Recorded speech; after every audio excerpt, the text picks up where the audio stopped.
सफर में जब रहता, दुनिया के सफर में जब रहता, कभी मैं रोता, कभी मैं हंसता, कभी मैं रोता, कभी मैं हंसता, लेकिन मसीह मेरे साथ चलता, लेकिन मसीह मेरे साथ चलता, दुनिया के सफर में जब रहता, दुनिया के सफर में जब रहता, जीवन की यात्रा कितनी कठिन है, जीवन की यात्रा कितनी कठिन है, और अंधकारों भारी तूफान है, और अंधकारों भारी तूफान है, पल पल में ठोकर आता ही रहता, पल पल में ठोकर आता ही रहता, कौन है संभाले और कौन है बचाता, कौन है संभाले और कौन है बचाता, दुनिया के इस सफर में जब रहता, दुनिया के इस सफर में जब रहता, कभी मैं रोता, कभी मैं हंसता, कभी मैं रोता, कभी मैं हंसता, लेकिन मसीह मेरे साथ चलता, लेकिन मसीह मेरे साथ चलता, दुनिया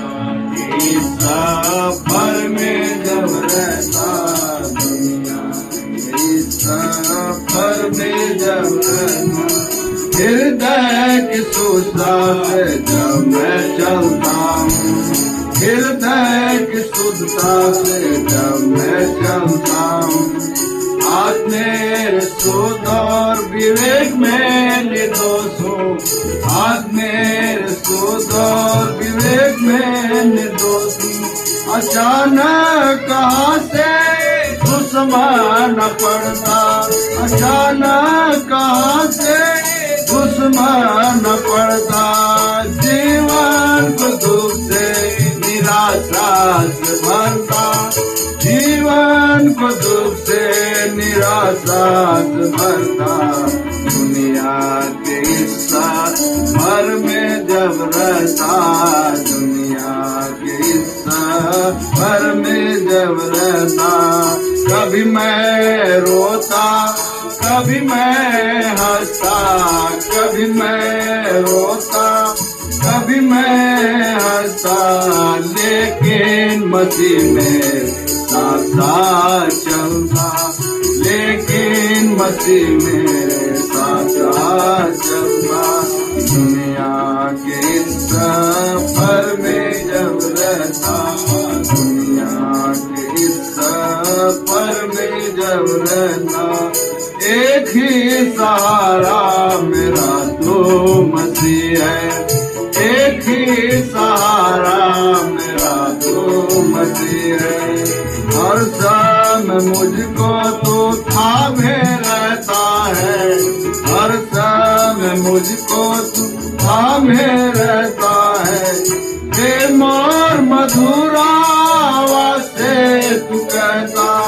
प्रेम और मधुर आवाज से तू कहता, बोलना जाना तो साजो में रहता, बोलना जाना तो साजो में रहता, दुनिया इस सफर में जब रहता, दुनिया के इस सफर में जब रहता, कभी मैं रोता, कभी मैं हंसता, कभी मैं रोता, कभी मैं हंसता, लेकिन मसीह मेरे साथ चलता, लेकिन मसीह मेरे साथ चलता, दुनिया के इस सफर में जब रहता दुनिया सफर में जब रहता, इसी अनुभव से चलता रहूंगा, इसी अनुभव से चलता रहूंगा। प्यारे मसीह की ओर ताकता रहूंगा, प्यारे मसीह की ओर ताकता रहूंगा। पिछली बातों को दिल से भूलता, पिछली बातों को मैं दिल से भूलता। प्रेमी प्रभु मेरे आंसू का पोंछता, प्रेमी प्रभु मेरे आंसू का पोंछता। दुनिया इस सफर में जब रहता, दुनिया इस सफर में जब रहता, कभी मैं रोता, कभी मैं हंसता, कभी मैं रोता, कभी मैं हंसता। लेकिन मसीह में साथ चलता, लेकिन मसीह में साथ चलता। दुनिया के इस सफर में जब रहता, दुनिया के इस सफर में जब रहता, अंतिम समय तक आदेश देता, अंतिम समय तक आदेश देता। जब सब छोड़े कभी ना तू छोड़ता, जब सब छोड़े कभी ना तू छोड़ता। हमेशा उठाता नए बस भरता, हमेशा उठाता नए बस भरता। ताकि मैं तेरा यही तू चाहता, ताकि मैं तेरा यही तू चाहता।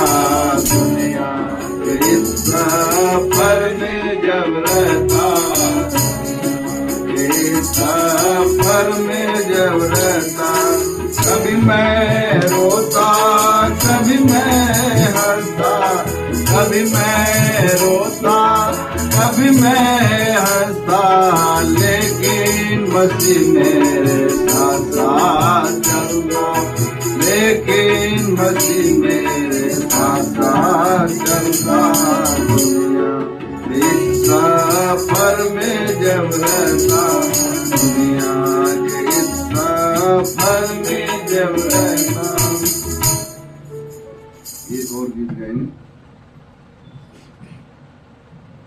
714 नंबर, महिमा की आशा यीशु को है, वही तो है।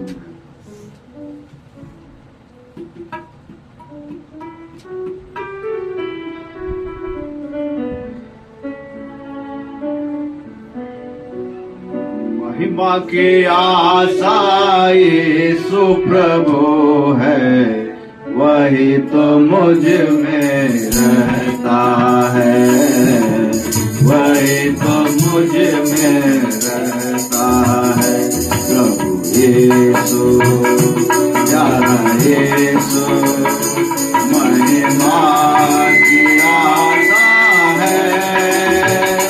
प्रभु यीशु प्यारा यीशु, महिमा की आशा है। महिमित धन्य अद्भुता साभी, लहू के द्वारा प्रभु ने दिया है। महिमित धन्य अद्भुता साभी, लहू के द्वारा प्रभु ने दिया है। आशा से भरपूर सदा रहूंगा, आशा से भरपूर सदा रहूंगा। महिमा की आशा यीशु प्रभु है, वही तो मुझ में रहता है, वही तो मुझ में रहता है। प्रभु यीशु प्यारा यीशु, महिमा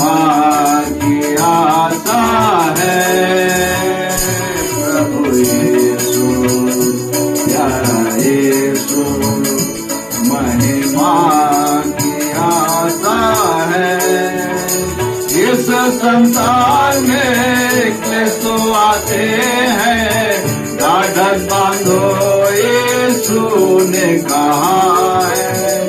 इस संसार में क्लेश तो आते हैं, ढाढ़स बांधो यीशु ने कहा है। संसार को जीत कर आशा होती है, संसार को जीत कर आशा होती है।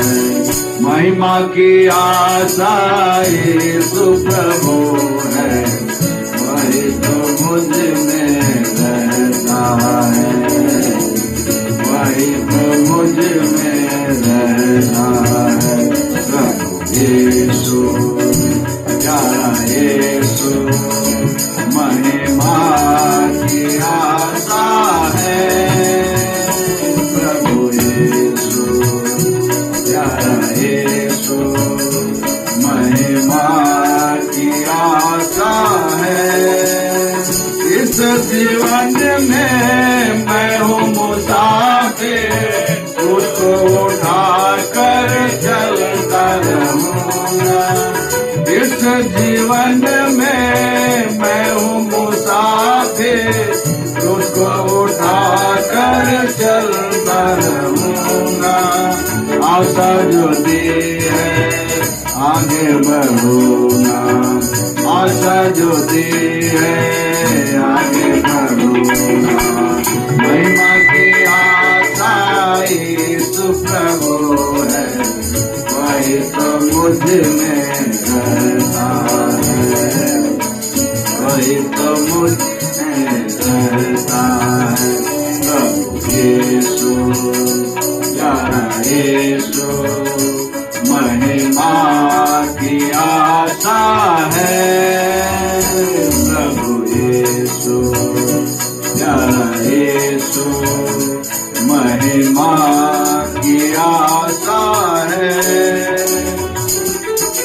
महिमा का ईश्वर मेरा जीवन है, उसके बिना मैं कुछ भी नहीं हूँ। महिमा का ईश्वर मेरा जीवन है, उसके बिना मैं कुछ भी नहीं हूँ। जीना तो मुझको उसके लिए है, जीना तो मुझको उसके लिए है। महिमा की आशा यीशु प्रभु है, वही तो मुझ में रहता है, वही तो मुझ में रहता है। प्रभु यीशु, प्यारा यीशु, महिमा की आशा है। प्रभु यीशु, प्यारा यीशु, महिमा की आशा है। मेरे लिए तो जीना मसीह है, और मुझे मर जाना लाभ है। मेरे लिए तो जीना मसीह है, और मुझे मर जाना लाभ है। उसके पास जा रहा हूँ बहुत ही अच्छा है, उसके पास जा रहा हूँ बहुत ही अच्छा है। महिमा की आशा यीशु प्रभु है, वही तो मुझ में रहता है, वही तो मुझ में रहता है। प्रभु यीशु, प्यारा यीशु, महिमा की आशा है। प्रभु यीशु, प्यारा यीशु, महिमा की आशा है। दिव्य धर्म मेरा छुड़ाने वाला, और अंत में फिर से आएगा। जीवित मेरा छुड़ाने वाला, और अंत में फिर से आएगा। परमेश्वर का मैं दर्शन पाऊंगा, परमेश्वर का मैं दर्शन पाऊंगा। महिमा की आशा यीशु प्रभु है, वही तो मुझ में रहता है, वही तो मुझ में रहता है।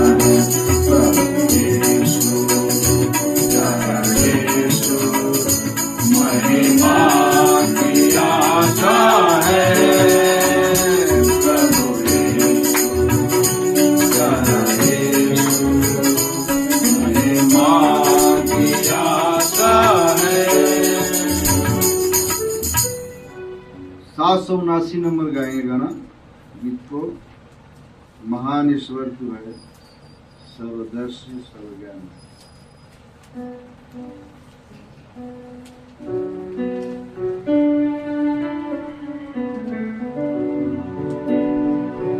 महान ईश्वर तू है, महान ईश्वर तू है, सर्वदर्शी सर्वज्ञानी, सर्वदर्शी सर्वज्ञानी, सर्वव्यापी यीशु तू है, सर्वव्यापी यीशु तू है। महान ईश्वर तू है, महान ईश्वर तू है। तेरा काम अद्भुत है, तेरी योजना बड़ी है, तेरा संकल्प भलाई का है, सारे सृष्टि का मालिक तू है, तू ही तो सब कुछ है, क्योंकि तू ही तो सब कुछ है। तेरा काम अद्भुत है, तेरी योजना बड़ी है, तेरा संकल्प भलाई का है, सारी सृष्टि का मालिक तू है, क्योंकि तू ही तो सब कुछ है, क्योंकि तू ही तो सब कुछ है। महान ईश्वर तू है, महान ईश्वर तू है, सर्वदर्शी सर्वज्ञानी, सर्वदर्शी सर्वज्ञानी, सर्वव्यापी यीशु तू है, सर्वव्यापी यीशु तू है। महान ईश्वर तू है, महान ईश्वर तू है। हम मिलकर या करते हैं तेरी विश्वास योग्यता को, कैसे तूने हमें संभाला, संसार के हमने लाया, बहुत साल बीत गए हैं, बहुत साल बीत गए हैं। हम मिलकर याद करते हैं तेरी विश्वास योग्यता को, कैसे तूने हमें संभाला, संसार के हमने लाया, बहुत साल बीत गए हैं, बहुत साल बीत गए हैं। महान ईश्वर तू है, महान ईश्वर तू है, सर्वदर्शी सर्वज्ञानी, सर्वदर्शी सर्वज्ञानी, सर्वव्यापी तू है, सर्वव्यापी तू है, महान ईश्वर तू है, महान ईश्वर तू है। वह दिन सब कैसे बीते तुझे याद है, कुछ भूले हैं, कई प्रेमी जन चले भी गए, पर कुछ हम अभी भी हैं, तेरे आने के दिन गिनते हैं, तेरे आने के दिन गिनते हैं।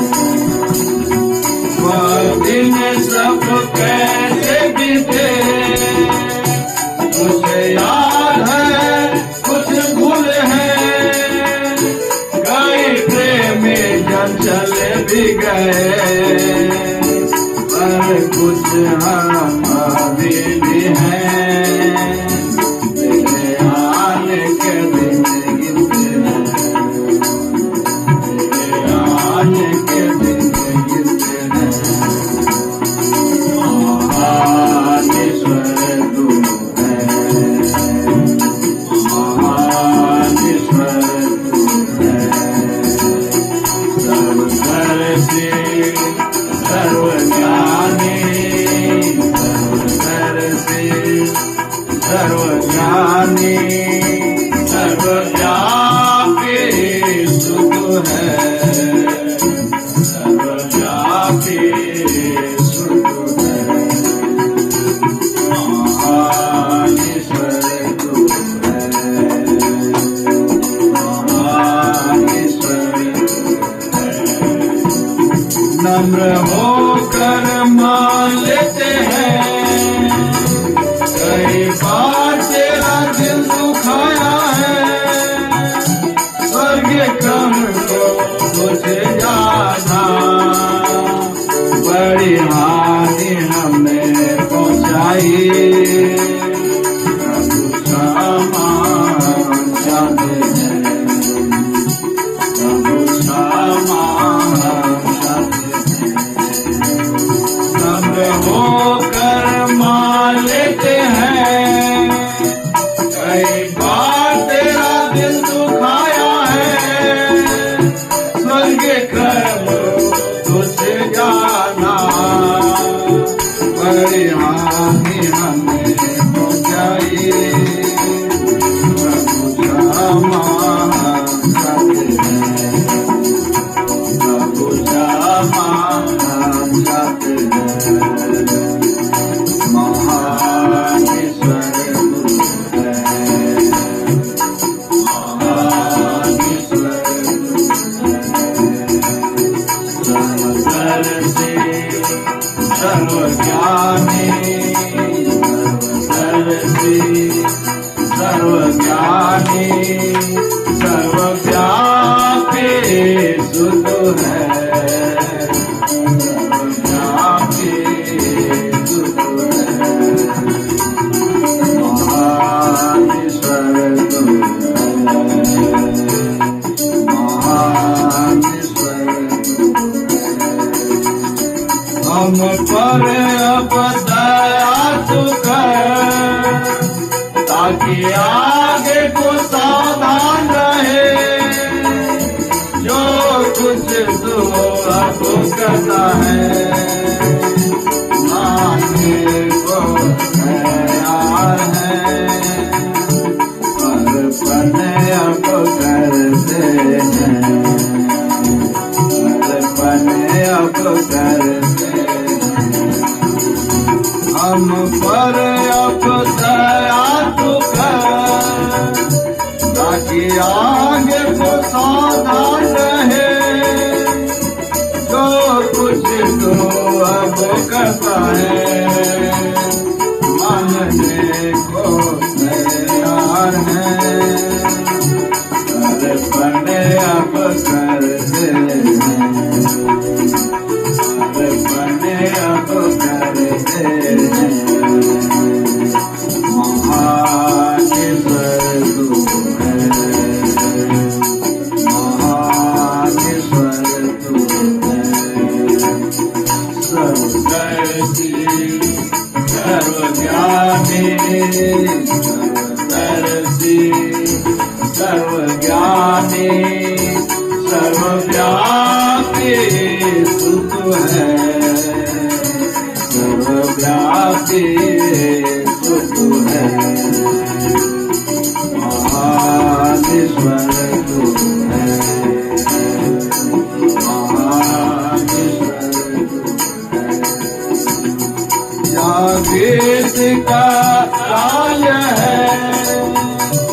हर सबको आना है, अंतिम साल को पवित्र माना है। राजेश का नशीना भूलना है, अगर साल की तैयारी करना है, अगर साल की तैयारी करना है।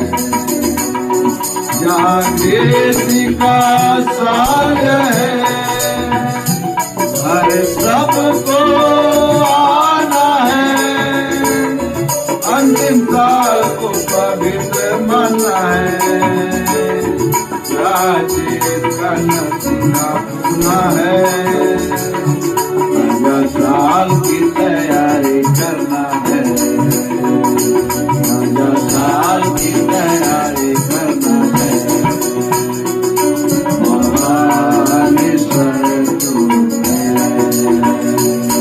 महान ईश्वर तू है, सर्वदर्शी सर्वज्ञानी, सर्वदर्शी सर्वज्ञानी, सर्वव्यापी तू है, सर्वव्यापी तू है। महान ईश्वर तू है, महान ईश्वर तू है।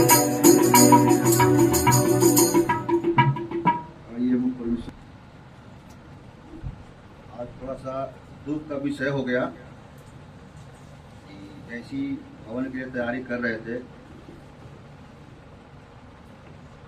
तो हमारे रवि को जानते हैं, स्थिर के ससुर हुए, रवि के पापा हुए और हम लोग कभी ससुरे लगे।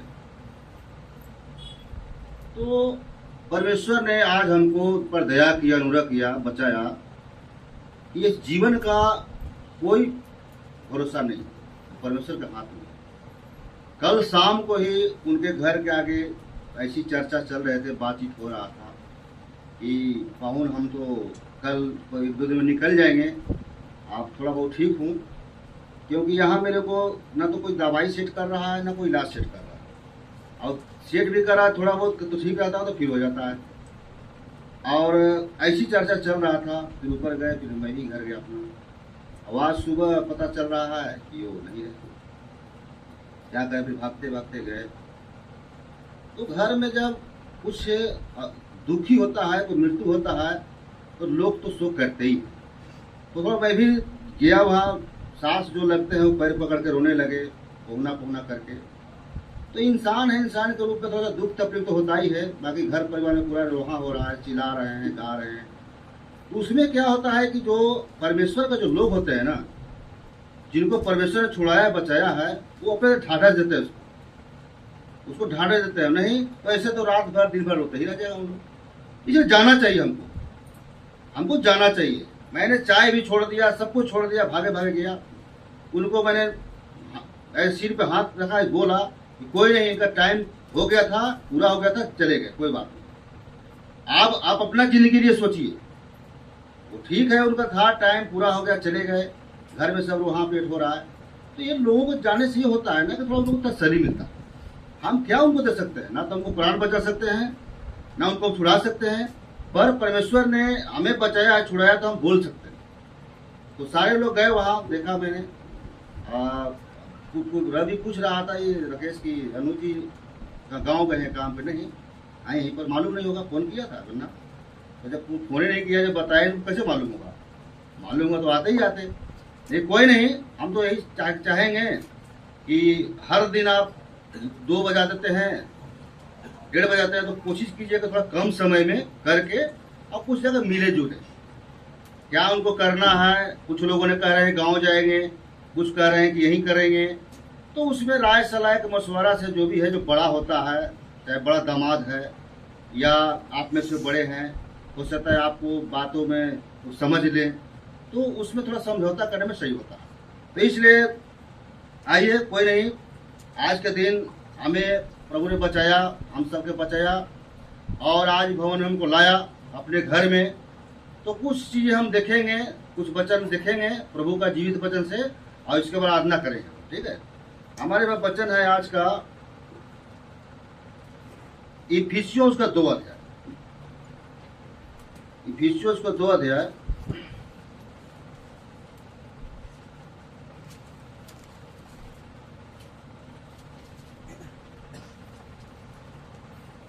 उसको पढ़ेंगे हम 1 पद से। इफिसियों 2 अध्याय उसका 1 पद से हम पढ़ेंगे।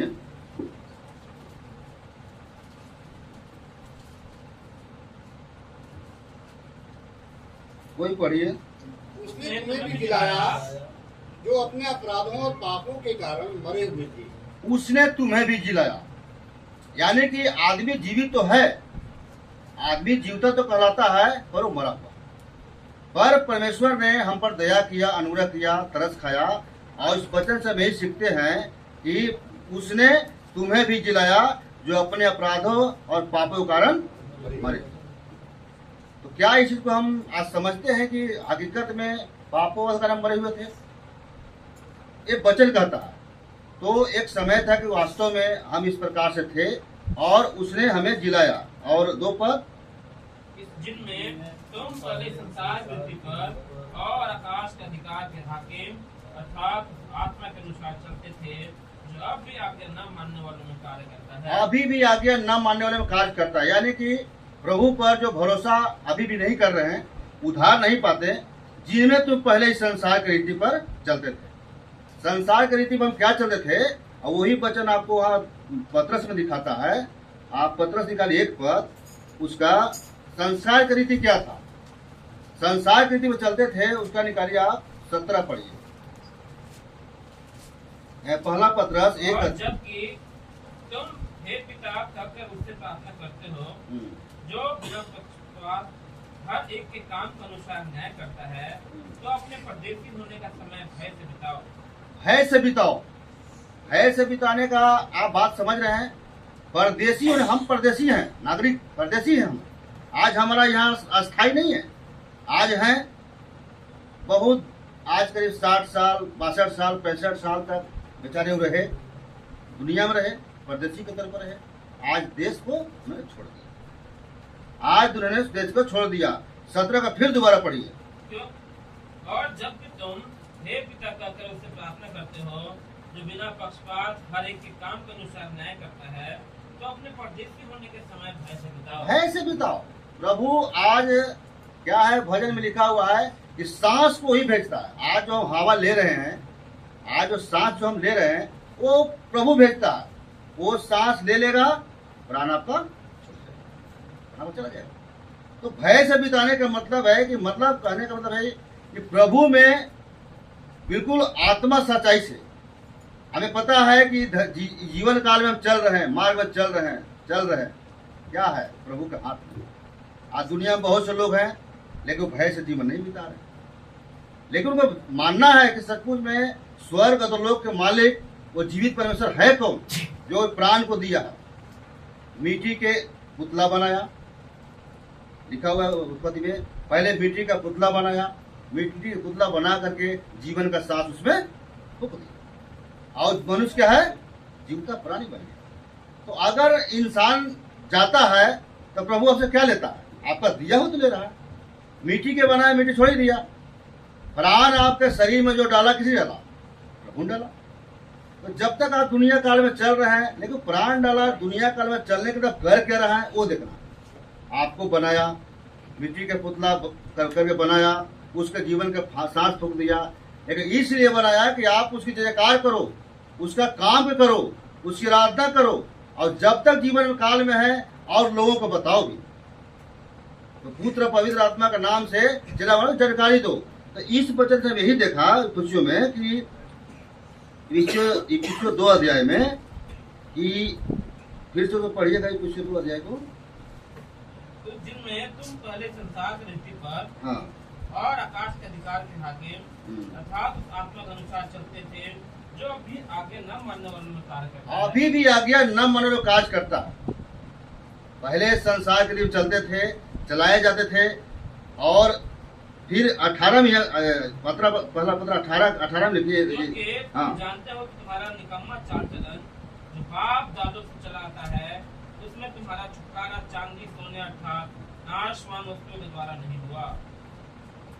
तो अब देखते हैं कि हम चलाए चलते थे, संसार के लिए चलाए चलते थे, और ये चलना क्या था, क्योंकि तुम जानते हो कि तुम्हारा निकम्मा चाल चलन बाप दादों से चलाता है, उसमें तुम्हारा छुटकारा अर्थात सोने चांदी नस्वान वस्तु के द्वारा नहीं हुआ, पर 19 पर पढ़िए, पर निर्दोष और निष्कलंक मेमने अर्थात मसीह के बहुमूल्य लहू के द्वारा हुआ है। हाँ, ये हमें भरोसा करना है।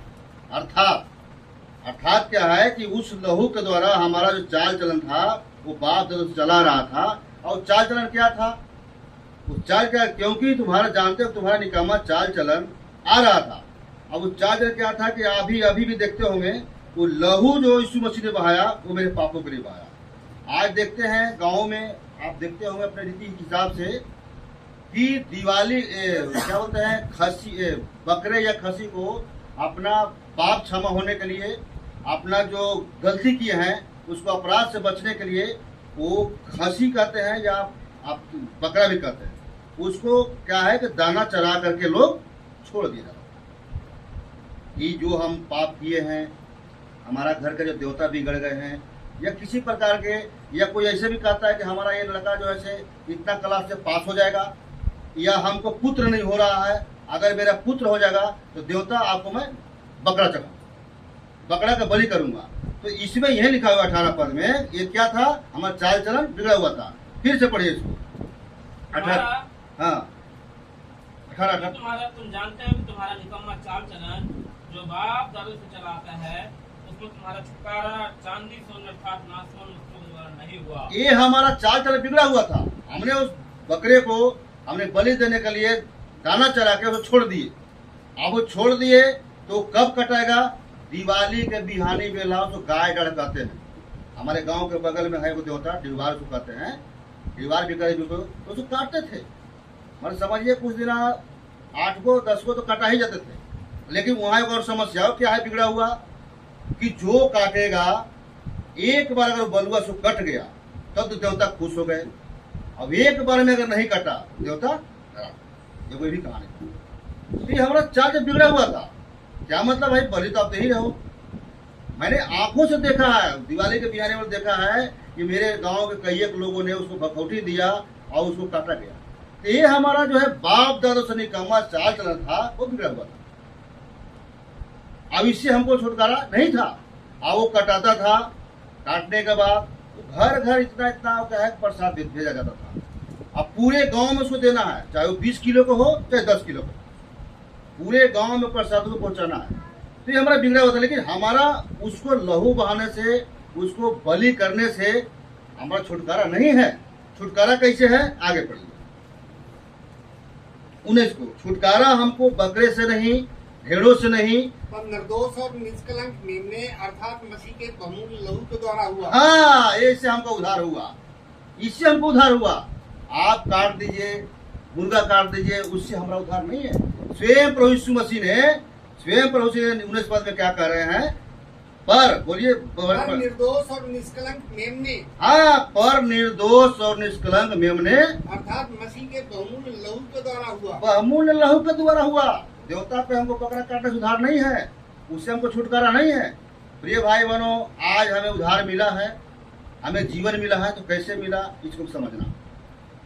अर्थात निर्दोष, यानी कि यीशु मसीह ने कोई पाप नहीं किया, वो कोई पाप नहीं किया। वो अपने आप को क्रूस पर दे दिया। उसके इतने मार रहे थे, इतने मुंह पर थूक रहे थे, बाल को उखाड़ रहे थे, दाढ़ी को नोच रहे थे, लेकिन प्रभु यीशु मसीह ने चुपचाप सहता। जिसके लिए अब हमें देखना है कि प्रभु को आप कैसे प्राप्त कर, कैसे जान सकते हैं कि प्रभु मेरे पास है। प्रभु को आपने ग्रहण किया, आपने मान लिया, यीशु मसीह के सामने आपने समझ लिया कि हम निर्दोष निष्कलंक लहू है, उससे हमारा पाप छुटकारा हुआ।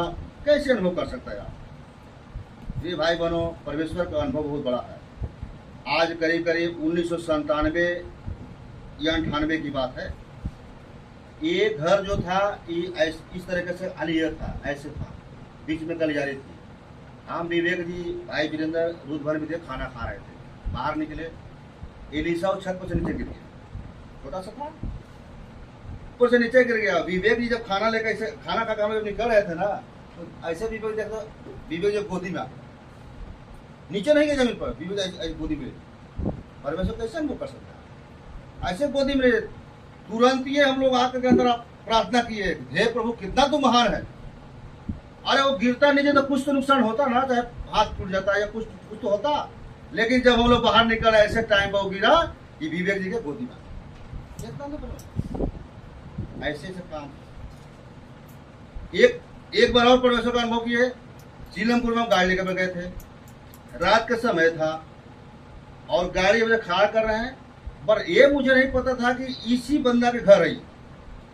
जाना तो थोड़ा सा आगे, लेकिन हम पूछ रहे थे रास्ता खोजे, उधर जाना है। ऊपर से वो नशे में था बंदा, कभी पत्थर फेंक रहा है, कभी ईटा फेंक रहा है। तो मैं इसे गाड़ी कैसे था, पत्थर फेंका, साइड में यहाँ गिरा, इस साइड में बहुत मारेगा, अभी अगर सिर पाता मेरा सिर फट जाता। तो इस प्रकार से परमेश्वर कैसे अनुभव करेंगे, उसी दिन ये पुरानी बात है। एक बार की बात है, करीब वही 97-98 में हम संजय को गए थे। तो ये हम देखते हैं कि निर्दोष और निष्कलंक मेमने के लहू के द्वारा क्षमा हुआ, तो क्या अनुभव करते कि क्षमा हुआ। वहां संजय को ले गया, शंकर भाई, रविर दास, वीरेंद्र भाई, हम लोग बैठ के आराम से गाना वाना गा रहे थे। तो गाना उस समय शुरुआत में सुना था कि जंगल दरखतों के दरमियान, कैसे अनुभव कर सकते हैं गीतों को द्वारा, गाने के द्वारा कैसे अनुभव कर सकते हैं। वहां पे गीत गाया गया तो इतना हमको अच्छा लगा, इतना अच्छा लगा। अब मैं मन में विचार किया कि ये हमारे मंडली में, वहां सराय में कैसे गीत होगा, कौन गाएगा इसको, हमें तो आता नहीं है। आएगा तो धीरे धीरे सिखाएगा ना, नया नया थे हम। ये चर्चा में आत्मा में हम प्रभु से ऐसी सोच रहे हैं कि गीत कैसे होगा। भाई वीरेंद्र भाई से वार्तालाप भी हो रहा है, तो बहुत अच्छा गीत है। और लगता है कि उस टाइम इनको भी नहीं आता था, वीरेंद्र भाई भी नहीं गीत गाते थे, शायद वो शुरुआते हुआ था, क्या हुआ, वो मन में विचार आया।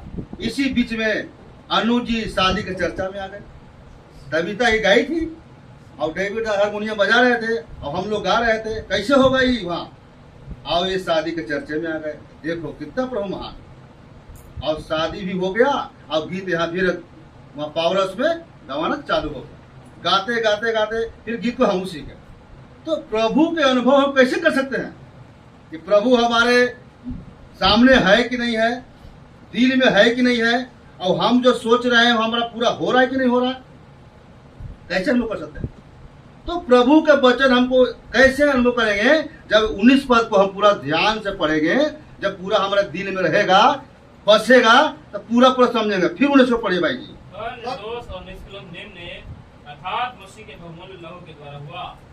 तो ये चीज को हम अगर अपने हृदय में रखे हैं तो फिर वो बचाए जाएंगे, आप छुड़ाए जाएंगे। वो चर्चा में आ गए, फिर हमारे मंडली में बहुत जागृति आई, फिर शाम सुबह पूरा गीत हो रहा है, गाना बजाना पूरा हो रहा है, हारमोनियम भी तभी तक बजा रही थी उस टाइम, खूब बजा भी रही है, खूब गा भी रही है, मतलब मंडली समझिए कि रौनक से भरा हुआ था। लेकिन अब क्या है, प्रेम थोड़ा थोड़ा कम। प्रेम पहले वाला प्रेम जो था वो अब प्रेम नहीं है।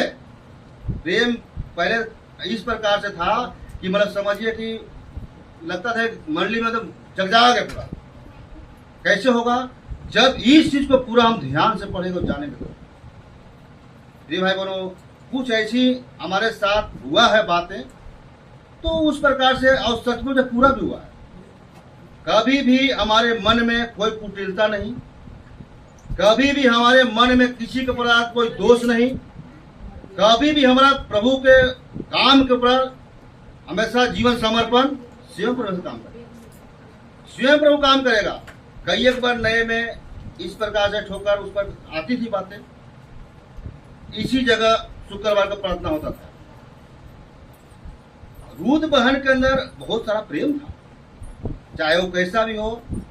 मतलब अगर शुक्रवार के यहाँ प्रार्थना है तो खाना खाकर ही आपको जाना।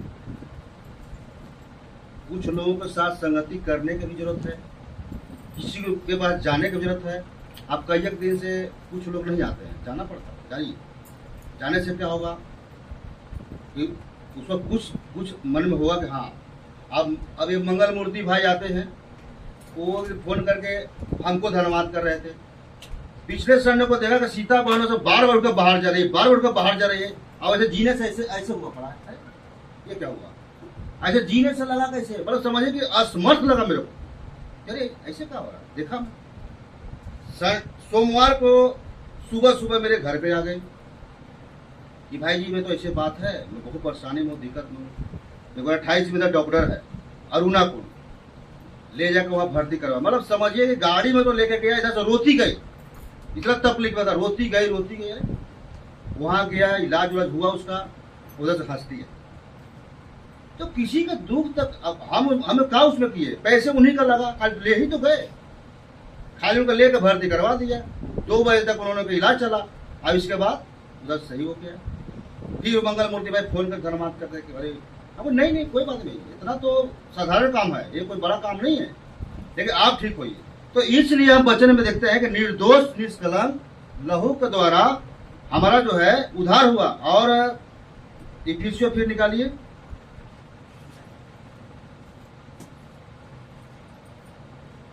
और आगे क्या लिखा हुआ है? हम भी सबके साथ पहले अपने शरीर की लालसाओं में सिर बिताते थे और शरीर और मन की इच्छाएं पूरी करते थे, और अन्य लोगों के समान स्वभाव भी क्रोध की संतान थे। क्रोध के संतान थे। वो क्रोध हम कर रहे हैं, और हम बकरा काट रहे हैं, खसी काट रहे हैं। अरे तुम क्रोध जब तक नहीं हटाओगे, प्रभु के सामने पाप को क्षमा नहीं मांगोगे, तो तुम ऐसे ही क्रोध में रहोगे। हम पाप कर रहे हैं, क्रोधित हो रहे हैं, और बलि चढ़ा रहे हैं देवता को बकरे कि भैया मेरा ये काम हो जाएगा, मेरे घर में बच्चा पैदा हो जाएगा, मेरे घर में जो है कि इतना भूत घुसा हुआ है, वो भूत निकलेगा कैसे, वो शैतान कैसे निकलेगा? तो भैया वो देवता को आपने बकरा बलि करो, मुर्गा बलि करो तो होगा। ये वो बात नहीं है। यहाँ तुम्हारा तो दुष्ट घुसा हुआ है। पाप का जब तक प्रभु यीशु मसीह के नहीं मानोगे, निर्दोष निष्कलंक जो प्रभु ने हमारे लहू बहाया, उस पर भरोसा नहीं करोगे, तो हमारा उद्धार होगा ही नहीं। हम बेचैन रहेंगे, वो शांति नहीं मिलेगा। और आगे 3 पर 2-3 परंतु परमेश्वर ने जो दया का धनी, वो दया का धनी है, अपने उस बड़े प्रेम के कारण, हाँ, जिससे उसने हमसे प्रेम किया, हाँ, जब हम अपराधों के कारण मरे हुए थे, तो हमें मसीह के साथ जिलाया। हाँ, अनुग्रह ही से तुम्हारा उद्धार हुआ है। बताइए।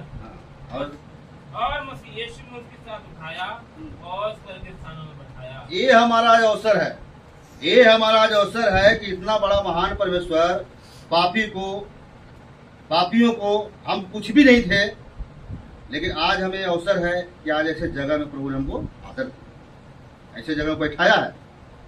प्रिय भाई बहनों, राजाओं को, गरीबों को, और कैसे कैसे लोगों को खींच करके लाया। उसमें हम देखते हैं एक 4 पर फिर पढ़ने पर, परंतु परमेश्वर ने जो दया का, वो दया का धनी है। और आगे अपने उस बड़े प्रेम के कारण जिससे उसने हमसे प्रेम किया, ठीक, जब हम अपराधों के कारण मरे हुए थे, हाँ, तो हमें मसीह के साथ जिलाया। अनुग्रह ही से तुम्हारा उद्धार हुआ। अनुग्रह ही से तुम्हारा उद्धार हुआ, हम पापों में थे। हाँ, और मसीह यीशु में उसके साथ उठाया और स्वर्ग के स्थानों में उसके साथ उठाया, हाँ, कि वह अपनी उस कृपा से जो मसीह यीशु में हम पर है, आने वाले समयों में अपने अनुग्रह का असीम धन दिखाए। क्योंकि विश्वास के द्वारा अनुग्रह ही से तुम्हारा उद्धार हुआ है, और यह तुम्हारी ओर से नहीं वरन परमेश्वर का दान है, और ना कर्मों के कारण, ऐसा ना कि कोई घमंड करे, क्योंकि हम उसके बनाए हुए हैं, और मसीह यीशु में उन भले कामों के लिए सृजे गए जिन्हें परमेश्वर ने पहले से हमारे करने के लिए तैयार किया। प्रिय भाई बहनों, और न कर्मों के कारण ऐसा न हो कि कोई घमंड करे।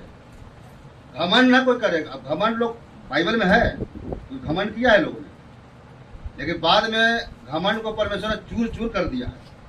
क्या कर दिया है? आप राजा में निकालिए, पहला राजा 5 अध्याय में, पहला राजा घमंड है इसके अंदर। हम क्यों उसके पास झुके? ना झुकेंगे, ऐसे कर रहा। घमंडो कर नहीं, क्योंकि तुम्हारा उद्धार हुआ है, प्रभु यीशु मसीह तुमको उधार दिया।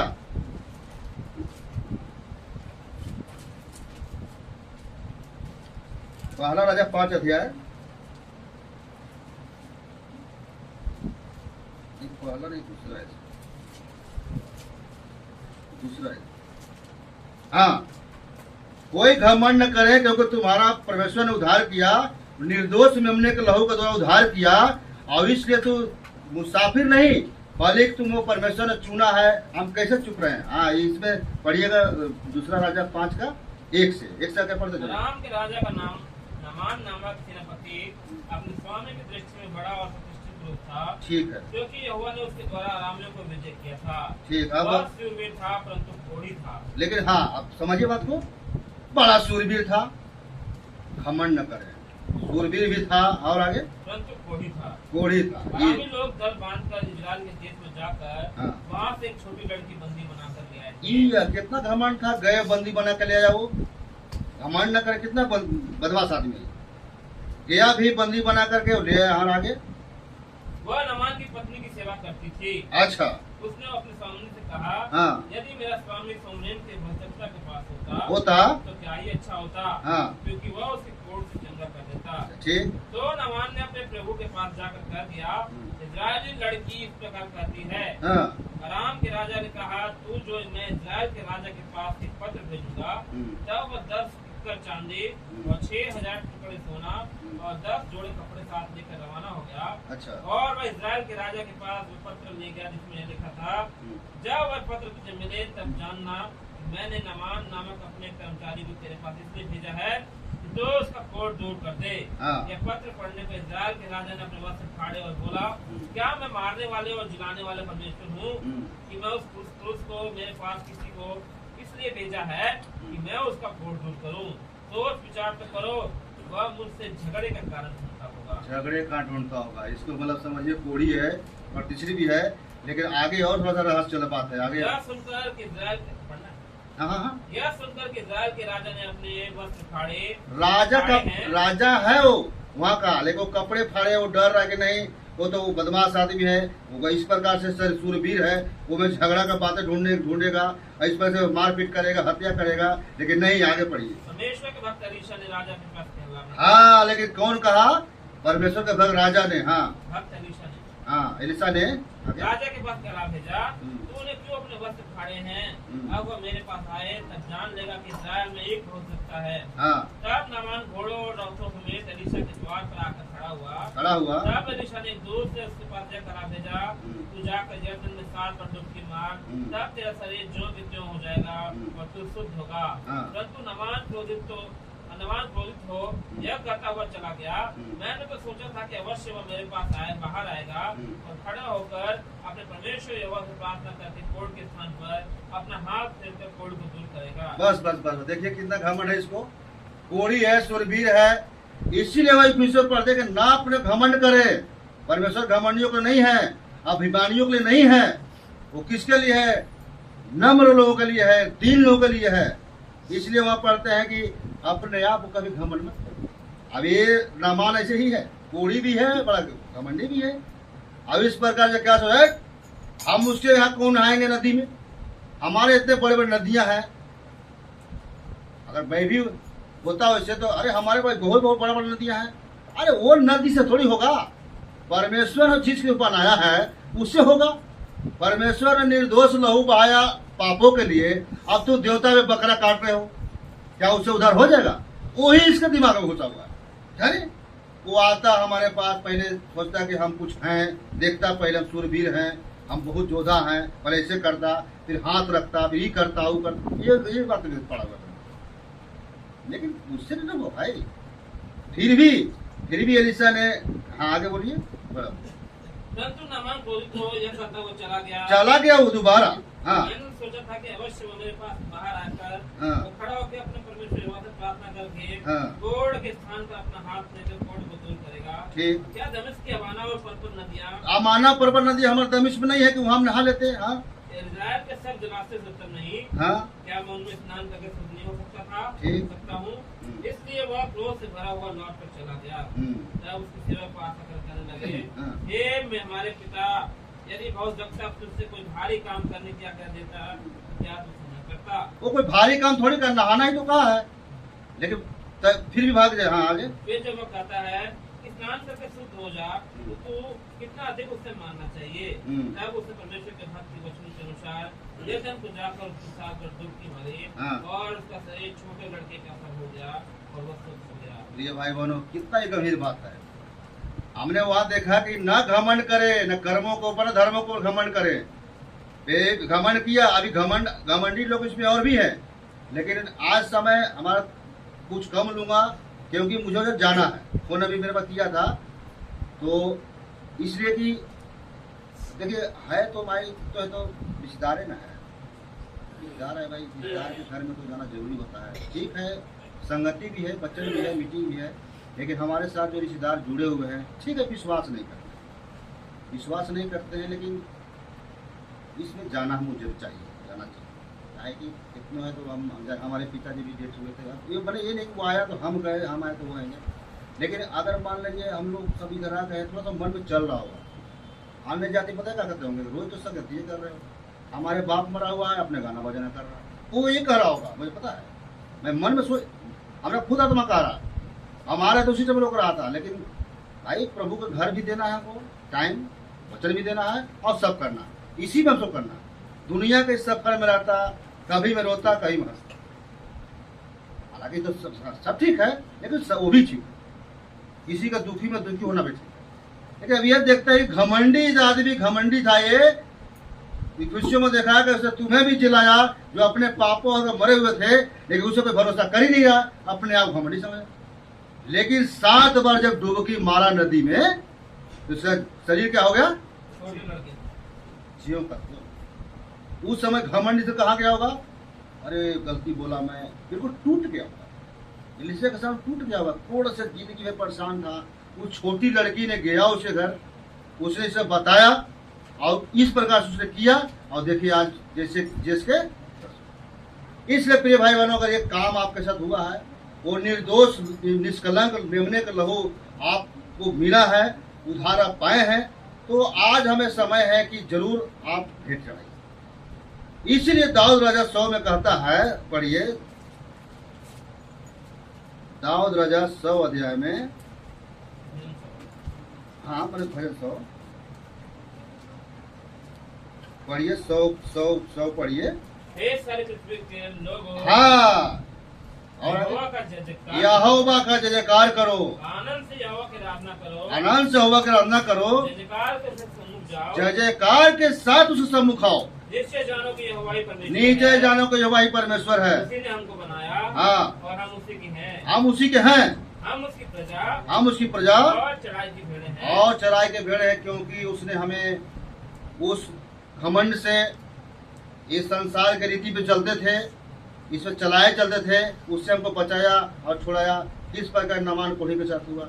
इसलिए हे सारी पृथ्वी के लोगों, यहोवा का जयकार, आनंद से होगा करो। अगर आप बचे हैं, छुड़ाए गए हैं, आपको उद्धार मिला है, उस लहू से आपको प्राप्ति हुई है, तो आप जयकार के साथ आराधना कीजिए और उसके आंगनों में घुसते हुए आप उसको धन्यवाद कीजिए। और आगे उसके फाटकों से धन्यवाद और उसके आंगनों में स्तुति करते हुए प्रवेश करो। ठीक, उसका धन्यवाद करो, उसके नाम को धन्य करो, हाँ। क्योंकि यहोवा भला और उसकी करुणा सदा के लिए।